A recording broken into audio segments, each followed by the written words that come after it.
And so the next big story we see in the local press with regards to a landlord being fined £9,000 for illegally evicting their tenant.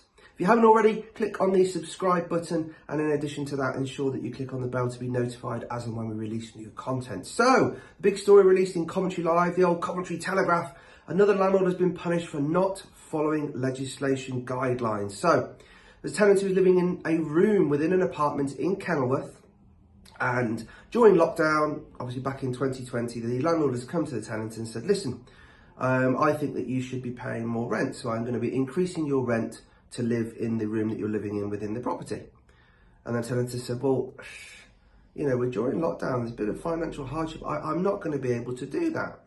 So the landlord has then said, well, I need you to, and if you're not going to, I'm going to give you 2 weeks notice to vacate the property. And also, I've noticed you've got a parrot living in the property, and because you're in breach of your tenancy terms and conditions, that's the reason why I'm going to say you need to leave within 2 weeks. So the tenant was like, well, surely we can come to some sort of arrangement amicably between the two of us. No, that's what's going to be happening unless you're going to pay more rent. So the tenant has then gone to the council and I said, listen, what help can you give me here? Is this something that the landlord can do? Now, the council have then written to the landlord and said, listen, unless you can amicably agree between you and the tenant a suitable timescale, you both agree between the two of you amicably that they're happy to vacate, he then signs a piece of paper, hands the keys over, and it's then within the timescales that he can achieve, then fine. Or you need to go down the legal route of getting a possession order, going through the courts, and then go through the eviction process that way. You can't just give the notice that you've given. They've written to the landlord and told her that. She in her wisdom said, no, I'm doing things my way. If you're not going to pay more rent, then I need you to vacate. Turns out then, of a Friday evening, a period of time after the notice was given, 4:20, I believe it was, which has been published, which was actually after the council offices had closed.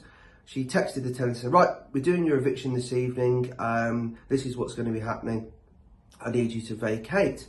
So the tenant obviously has vacated the property, and it's then a point of, well, what do I do now? So he's gone back to the council and says, well, this is what's happened. The locks have been changed. What do I do?